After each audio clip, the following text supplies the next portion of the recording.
बहुत समय पहले की बात है। राजा अकबर के घर में एक सुंदर बच्चे का जन्म हुआ था।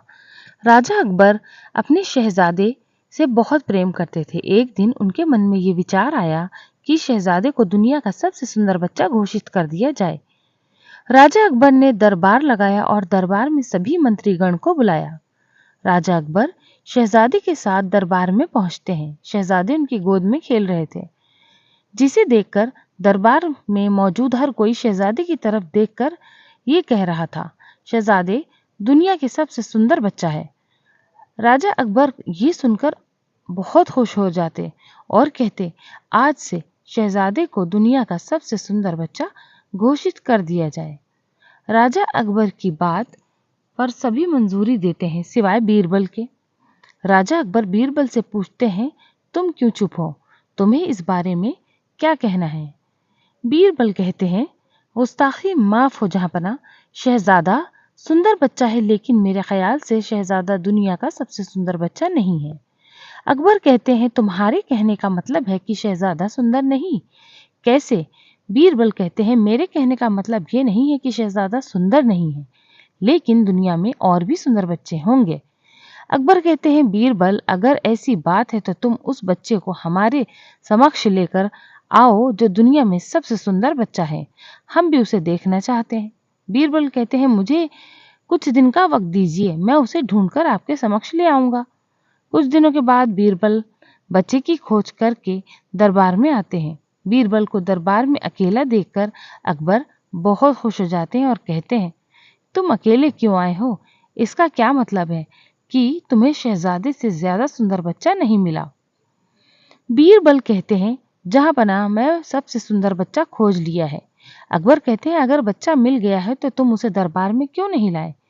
बीरबल कहते हैं, महाराज मैं उसे दरबार में लेकर नहीं आ सकता, किंतु मैं उसके पास जरूर आपको ले जा सकता हूँ, लेकिन हमें वेश बदल कर जाना होगा। अकबर कहते हैं, ठीक है, तो हम कल सुबह वेश बदल कर उस बच्चे को देखने चलेंगे। अगली सुबह बीरबल और बादशाह अकबर उस बच्चे को देखने के लिए निकल पड़ते हैं। वेश बदलकर बच्चे को देखने के लिए कुछ समय बाद बीरबल बादशाह अकबर को एक गांव में लेकर चले जाते हैं जहां वो बच्चा था। गांव के पास एक झोपड़ी में बीरबल बादशाह अकबर के साथ पहुंचते हैं, जहां एक छोटा सा बच्चा मिट्टी में खेल रहा होता है। बीरबल कहते हैं, जहांपना ये वही सुंदर सा बच्चा है। अकबर कहते हैं, बीरबल तुम्हारी ये हिम्मत कि तुमने एक गरीब झोपड़ी में रहने वाले बच्चे के साथ मेरे शहजादे की तुलना की। इस बच्चे को तुमने दुनिया का सुंदर बच्चा बता दिया। बादशाह अकबर इतनी जोर जोर से बीरबल को ये सारी बातें सुना रहे थे कि बच्चा आवाज सुनकर जोर जोर से रोने लगता है, जिसे सुनकर उसकी माँ बच्चे के पास आती है और गुस्से में कहती है, तुम्हारी हिम्मत कैसे हुई मेरे बच्चे को बदसूरत कहने की? यहाँ से दफा हो जाओ, अगर यहाँ दोबारा दिखाई दिए तो मैं तुम्हारी हड्डी पसली एक कर दूंगी।